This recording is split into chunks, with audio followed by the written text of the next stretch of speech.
Alright, guys, so in the face of everything that's happening with the Israel, what it's doing to Palestine, uh, I decided this would be a good time to read about actual anti Semitism that's happening. Uh, Historical anti Semitism, as it was a broader point in my last video talking about reproductive racism by Suzanne Schultz. Um, Alright, so let's go. Some years ago, oh, right, so I am reading Inventing the Enemy by Umberto Eco. So I've been wanting to read this for quite a bit to you guys. You know, alright, so. Alright. This might take a bit, but bear with me. Some years ago in New York, I found myself in a conversation with a taxi driver whose name I had difficulty in placing. He explained, Pakistani, and asked where I came from.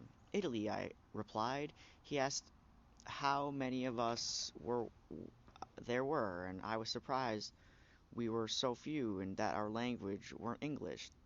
Then he asked me who our enemies were. In response to my sorry, he explained patiently that he wanted to know who were the people against whom we have fought through the centuries over land claims, ethnic rivalry, border incursions, and so forth. I told him we are not at war with anyone. He explained that he wanted to know who are our historical enemies, those who kill us and whom we kill. I repeated that we don't have any. Oof, that's a hard claim to make when somebody's trying to be real with you.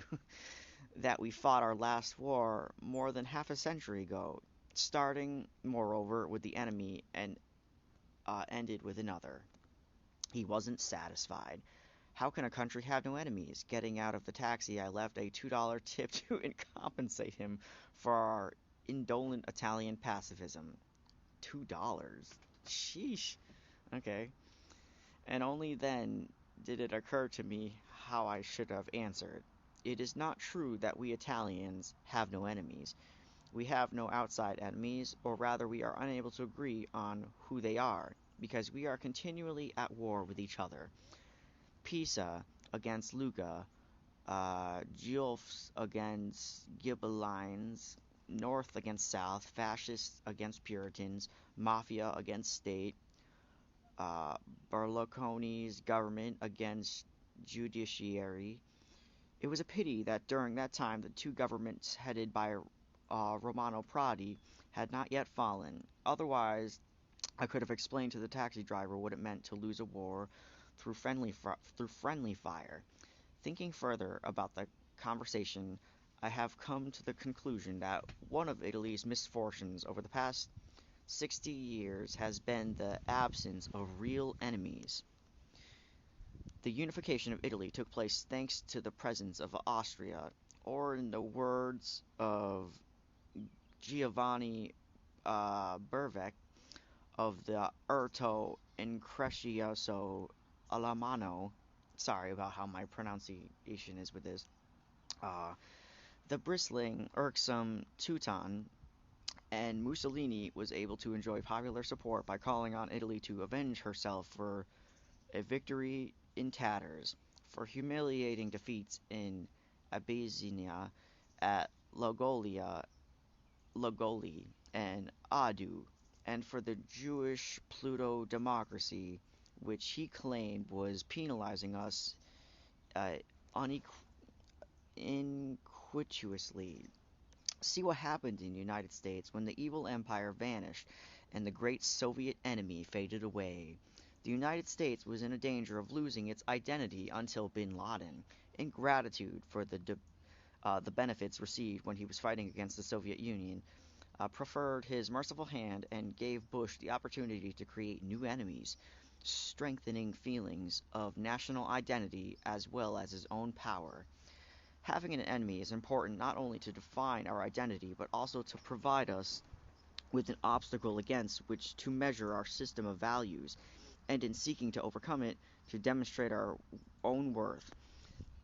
So when there is no enemy, we have to invent one. Looking at the generous flexibility with which the skinheads of Verona would, just to identify themselves as a group, choose anyone not belonging to their group as the enemy. And so we are concerned here not so much with the almost natural phenomenon of identifying an enemy who is threatening us, but with the process of creating and demonizing the enemy.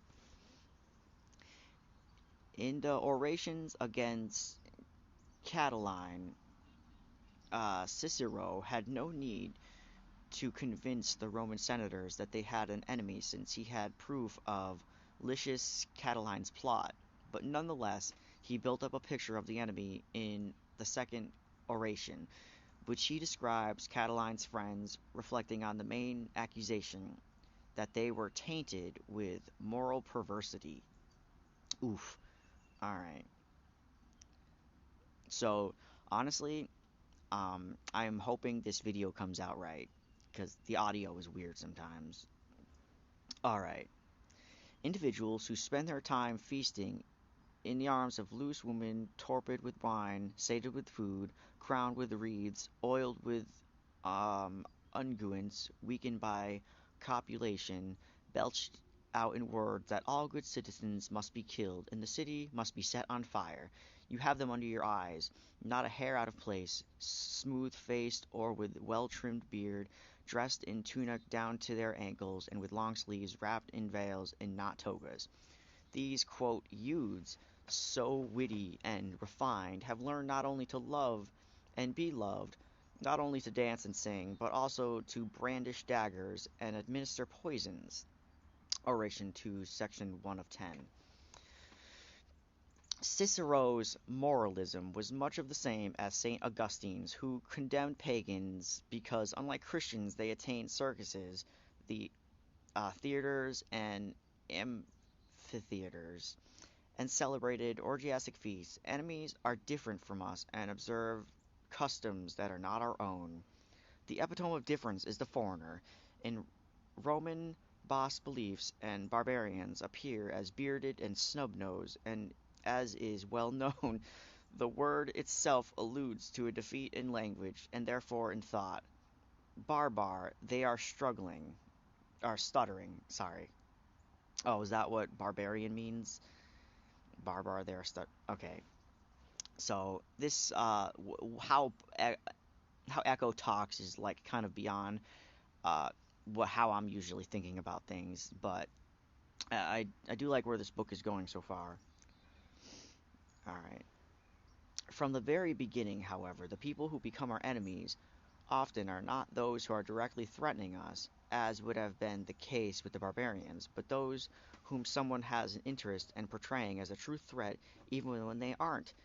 Rather than a real threat heightening the ways in which these enemies are different from us, the difference itself becomes symbolic of what we find threatening. Exactly. See what Tacitus had to say about the Jews. Quote, all things that are sacred for us are profane for them, and what is profane for us is lawful for them. End quote. Which brings to mind how the English dismissed the French as frog eaters, or how the Germans condemned the Italians for excessive use of garlic. What?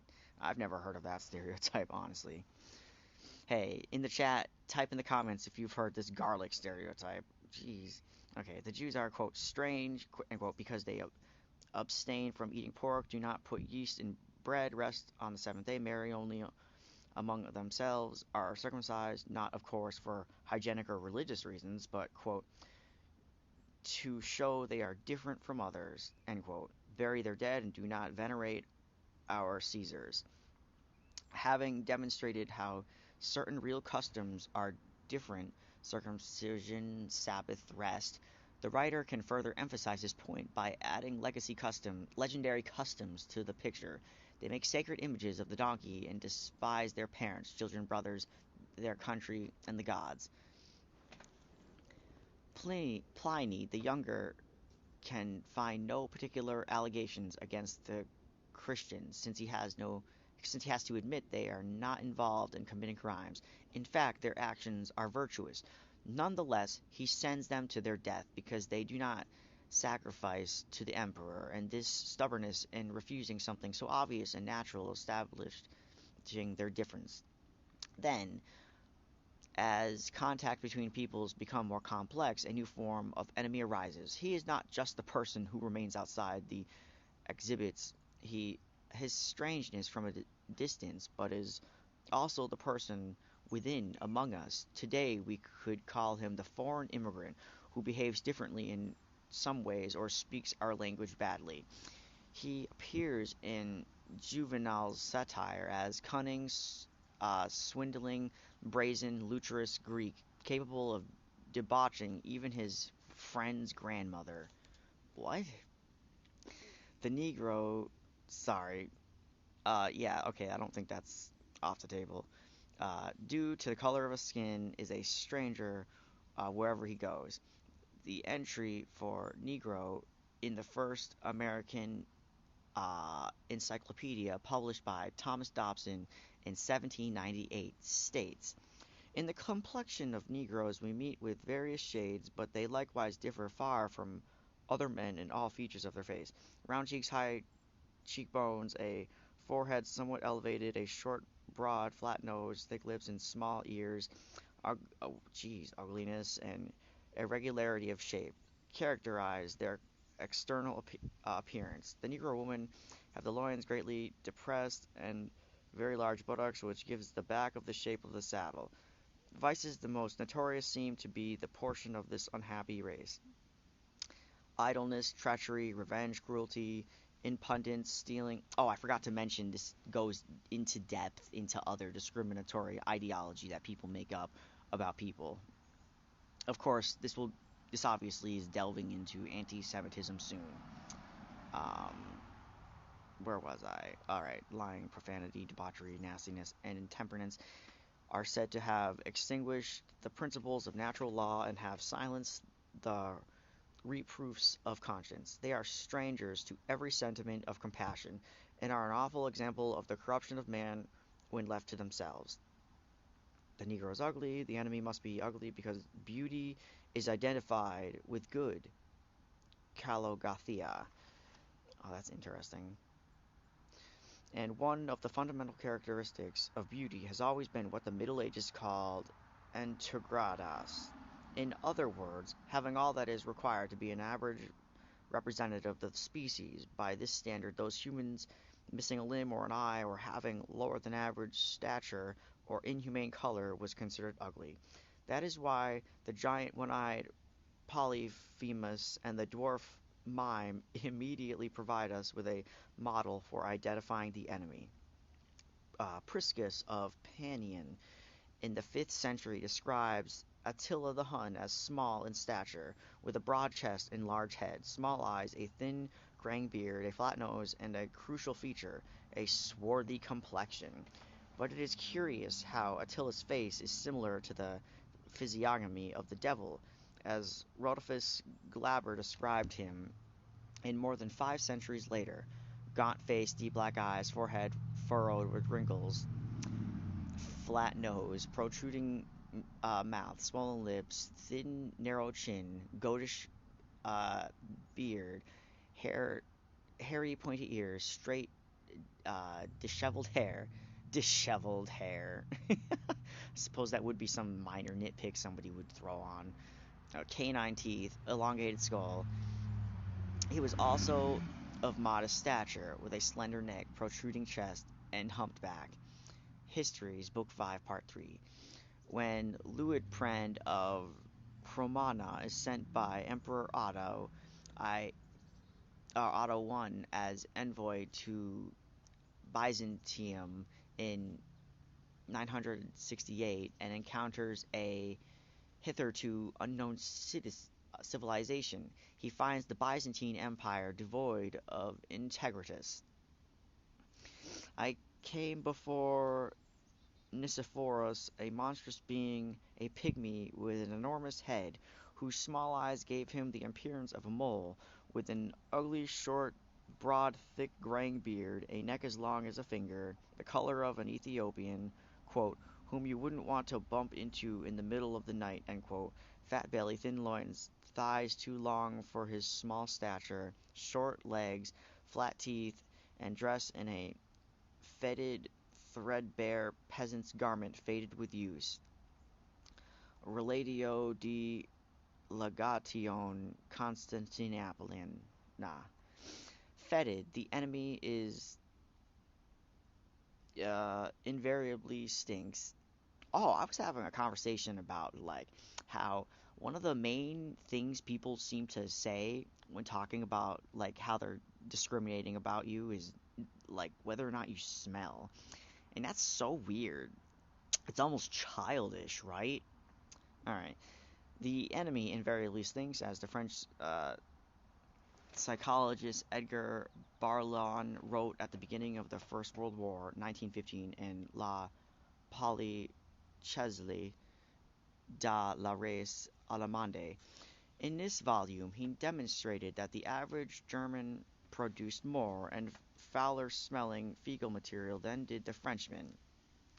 If the Byzantine stank, so did the Saracen. In Avocatorum in Terra Sancta Arabi et Egyptian Perinatanum, the 15th century monk Felix Fabry notes that, quote, the Saracens exude a certain horrible stench for which they perform continual ablutions of various sorts, and since we do not smell, they do not care if we bathe together with them. But they are not so indulgent with the Jews, who smell even more. Thus the stinking Saracens are pleasant to find themselves in the company of those like us who do not smell. Uh, for Giuseppe Giusti, it was the Australians who stank. Arriving at the Basilicon St. Ambrogio in Milan, he recorded these impressions. Quote, I enter and find it full of soldiers, these soldiers from the north, Bohemians and Croatians, linked up like poles in a vineyard.